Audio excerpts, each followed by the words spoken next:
Assalamualaikum warahmatullahi wabarakatuh. Halo semuanya, di video kali ini sedikit berbeda ya pembahasan saya, karena di video kali ini saya akan membahas terkait hal ini, yaitu 6 alasan kenapa yang miskin tetap miskin dan harus bagaimana, seperti apa solusinya. Tapi mohon izin, di video ini saya menggunakan suara atau videonya Kak Tresnani. Ini adalah salah satu influencer kesukaan saya juga, karena videonya itu cukup bagus sekali dan sangat relate serta banyak menginspirasi. Jadi kepada semuanya langsung saja ditonton video ini sampai selesai untuk menambah pengetahuan kita kenapa selama ini di masyarakat cukup banyak sekali ya yang mengalami hal ini, yang mana orang yang miskin biasanya malah bertambah miskin walaupun pemerintah sudah memberikan cukup banyak sekali jenis bantuan sosial.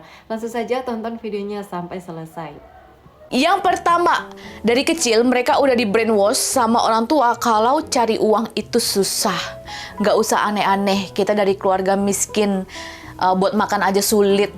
Dari lahir, ya, otak kamu ini kan menerima banyak informasi. Apalagi kamu memiliki orang tua yang penuh dengan limiting belief.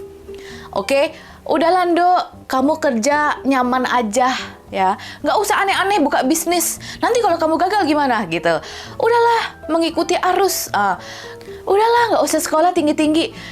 Lulus langsung menikah, ya, udah gitu kan.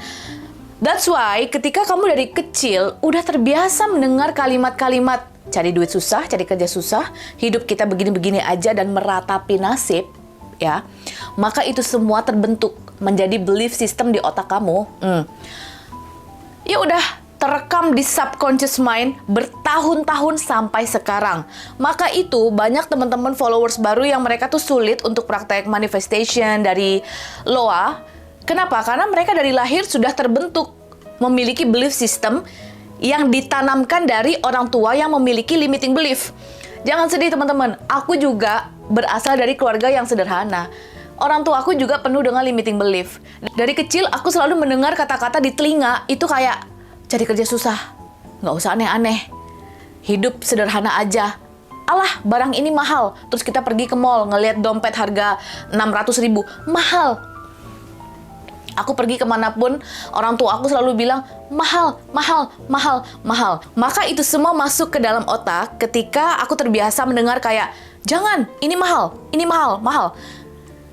Kita kirim sinyal ke langit kayak, I cannot afford this. Aku nggak bisa membayar ini semua. Ketika kamu terus-terusan bilang kayak, ini mahal, sama aja kamu berkata, getarannya dikirim ke langit itu kayak, I don't have money. Aku miskin. Ini mahal. Oke? Coba sekarang kamu inget-inget, kira-kira apa kalimat orang tua yang membentuk belief system kamu?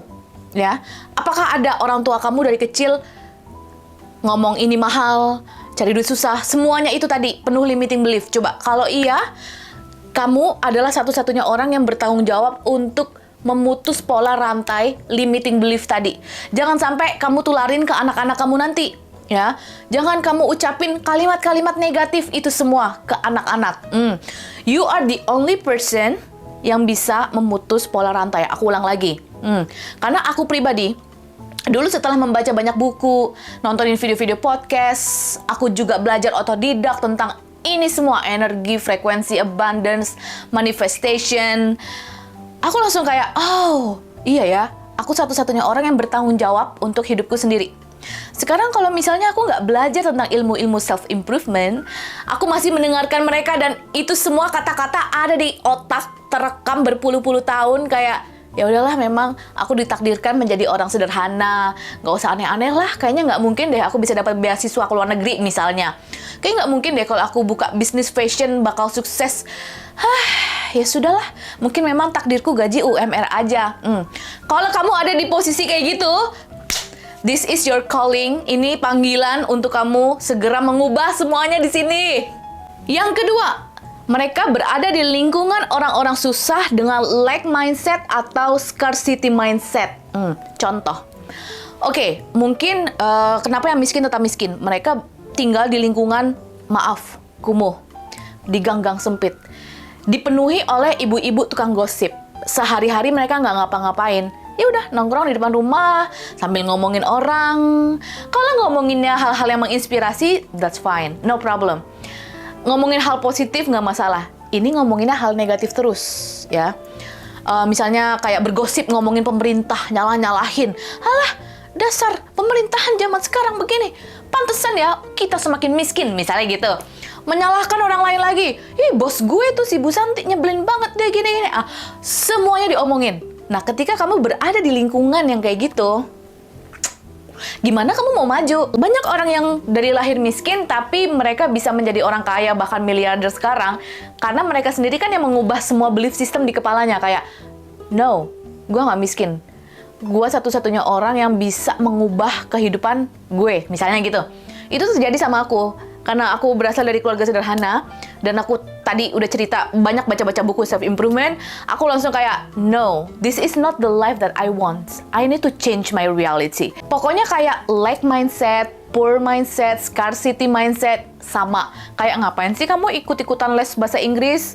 Udahlah, gitu kan. Ini jujur demi Allah, aku nggak bohong. Temen aku ada, jadi dia cowok, dia menikah sama cewek. Nah, si cewek ini, dia belajar agamanya jago banget. Hafal Al-Quran dari ayat pertama sampai terakhir. Tapi ketika si suaminya ini kan dia high value man ya. Dia bisa bahasa Inggris, kerjanya juga bagus. Dia bilang ke istrinya kayak, kamu nggak mau les bahasa Inggris gitu. Terus kata istrinya gini, ngapain sih harus les-les bahasa Inggris? Itu kan duniawi. Ya, jangan kamu mabok agama. Aduh, belajar sesuatu, entah itu bahasa Inggris, marketing, atau self-improvement, itu bukan tentang duniawi. Please ya, sekali lagi, jangan mabuk agama. Kalau kamu terlalu close-minded banget, bahkan kamu bilang kalau les bahasa Inggris itu hanya duniawi, ya gimana kamu mau maju? Gimana kamu mau pinter? Oke, lanjut ke yang nomor 3. Kenapa yang miskin tetap miskin? Finansial mereka masih sulit, tapi udah kebanyakan gaya. Misal, nyicil mobil, beli rumah KPR sampai 30 tahun. Bahkan menikah. Padahal buat hidup sendiri aja masih sulit. Contoh, di lingkungan aku bahkan saudara-saudara terdekat itu banyak banget anak-anak mudanya yang umur 23, 24, gaji masih UMR, let's say 3 juta, 4 juta. Nyicil rumah. Ya. Menikah pula. Astagfirullahalazim. Waktu itu aku pengen banget nasehatin saudara-saudaraku ini kayak, kamu ngapain sih cepet-cepet menikah? Apalagi kamu cowok loh. Pokoknya rata-rata saudaraku ini umurnya kayak 23, 24, 25. Menikah muda, gaji masih pas-pasan. Aku tuh kayak pengen banget bilang, nggak mau jadi sukses dulu ya. Punya let's say jabatan atau uang yang melimpah. Kenapa sih harus menikah muda? Ayo deh teman-teman, ini cewek atau cowok yang nonton video ini, please ya, menikah itu bukan satu-satunya prestasi. Aduh. Di TikTok, Instagram aku juga sering banget ngeliat kayak orang pada curhat, finansial terganggu, rumah tangga berantakan. Ya karena si suaminya males kerja, ongkang-ongkang kaki cuman ngerokok, atau gajinya UMR tapi udah menikah. Ya, ini pesan untuk teman-teman semua yang nonton video ini. Kita masih ada di poin nomor 3 ya. Yang tadi nih, finansial masih sulit, tapi udah banyak gaya, atau bahkan menikah. Coba deh, cewek atau cowok yang nonton ini, yang masih single. Daripada kamu cepet-cepet menikah, ayo, kamu nggak mau jalan-jalan dulu ke luar negeri. Bikin orang tua happy, ngajakin mereka umroh mungkin, atau makan enak, kamu beliin apapun yang mereka mau. Terus udah nggak ada cicilan, udah nggak ada hutang, kamu nggak mau kayak gitu. Berprestasi itu bukan hanya menikah. Di Indonesia tuh kayak seolah-olah menikah tuh satu-satunya prestasi, kayak mau anak gadisnya atau si anak laki-lakinya ini pengangguran, tapi ketika mereka udah menikah, wuh keren gitu ya. Jangan, please, itu namanya lack mindset. Apa yang terjadi ketika mereka finansial aja masih sulit, untuk dirinya sendiri aja masih susah, tapi udah ngajakin anak orang untuk ikut-ikutan susah. That's why yang miskin semakin miskin. Diturunkan ke anak-anaknya. Beli susu nanti susah. Bayar listrik susah. Dah ya. Lanjut yang keempat, kenapa yang miskin tetap miskin ya? Mereka terbiasa melihat orang-orang sekitar berhutang. Jadi menurut mereka ini normal. Let's say buat orang-orang di luar sana yang tinggal di lingkungan sulit, tetangga-tetangga atau saudara-saudaranya tuh pada ngutang, dan mereka akan berpikir kayak, oh iya ya, Bu Joko pinjaman online di sini. Yang ini ngambil pay later, yang ini punya kartu kredit, lalala. Gue juga deh pengen gitu ya. Jadi mereka udah terbiasa tinggal di lingkungan orang-orang berhutang. And you know what? Aku selalu ulang-ulang di sosial media, Instagram, TikTok. Kalau hutang adalah penghambat dari apa? Rezeki kamu. Kamu punya hutang ya, pinjol, pay later, kartu kredit nunggak, judol mungkin. Ya, kelarin itu semua dulu pelan-pelan. Percaya sama aku, ketika kamu udah nggak ada hutang, nanti rezeki masuk ke dalam hidupmu dengan mudahnya tanpa kamu harus berusaha keras. Ya, nggak apa-apa buat teman-teman yang masih ada hutang sekarang. Ayo pelan-pelan benerin finansial kamu, manifest uang dulu ya. Nggak usah kebanyakan gaya dulu ya. Kalau bisa beli apapun cash, beli motor, beli rumah. Tapi gimana Kak? Nggak mungkin aku bisa beli rumah cash. Ya, manifest, berdoa, nggak ada yang nggak mungkin. Money is energy, unlimited, abundance. Tinggal ini, otak kamu aja yang harus dibenerin. Next, yang kelima, kenapa yang miskin tetap miskin? Mereka tidak punya teman-teman sukses yang membangun dan bisa menginspirasi. Mereka terbiasa melihat lingkungan yang stay di zona nyaman. Seperti yang aku bilang, 5 orang terdekat di dalam hidupmu, itu yang akan menentukan masa depan kamu. Kalau teman-teman kamu aja hobinya main game, ngerokok, party, gak jelas, pengangguran, ya gimana kamu mau sukses? Kalau kamu mau abundance ya, punya banyak duit, sukses, meroket, bertemanlah dengan orang-orang yang bisa menginspirasi kamu. Contoh, kamu nongkrong sama orang-orang sukses, ada Amanda, Jessica, Linda, siapa lagi, Siti, terus siapa lagi contohnya, Bu Joko gitu ya. Kamu nongkrong, yang diomongin apa? Oh, Jessica baru buka salon di Bali. Oh, Amanda baru buka toko bakery. Oh, Pak Joko baru naik jabatan menjadi marketing manager di kantornya. Gajinya naik 2 kali lipat. Si teman kamu yang ini baru buka bisnis makanan melejit. Terus yang ini satu lagi, dia jadi content creator dan sukses sekarang, banyak endorse. I don't know. Pokoknya ketika kamu berteman sama orang-orang yang happy, sukses, kamu pasti akan ada pertanyaan di dalam dada gini, gila ya teman-teman gue semua sukses, aku harus ngapain? Kalau kamu frekuensinya tinggi, high vibration, kamu nggak akan iri dengki sama mereka. Kamu nggak akan ngomongin mereka kayak, ih dasar, pasti sukses gara-gara ada sesuatu nih, nggak. Ketika kamu udah vibrasi tinggi, kamu justru malah akan terinspirasi. Ih Jessica keren banget ya bisa buka salon di Bali. Gue juga mau, aku ngapain ya? Gitu, akan ada pertanyaan, aku ngapain? Ini bonus yang terakhir, sebenarnya nggak ada di list. Kenapa yang miskin tetap miskin? Karena kebanyakan dari mereka masih ada penyakit apa? Iri dengki.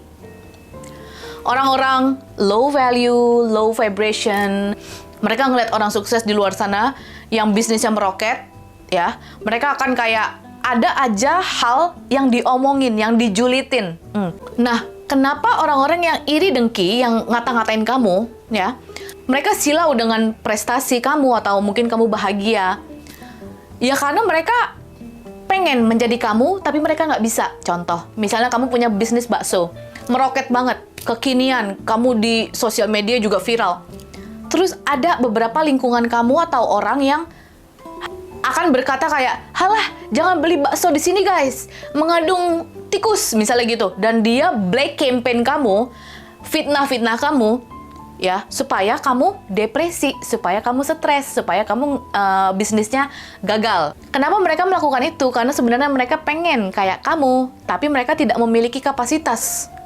Ya, mereka berkaca kayak, ih, kehidupan dia tuh sebenarnya yang pengen gue mau, tapi gue nggak bisa. Nah itu, sifat-sifat iri dengki menjatuhkan, black campaign, fitnah-fitnah, ya, atau bahkan kayak ngedoain, let's say, gue doain nih si Bu Santi bisnisnya bakal ambruk di tahun ini.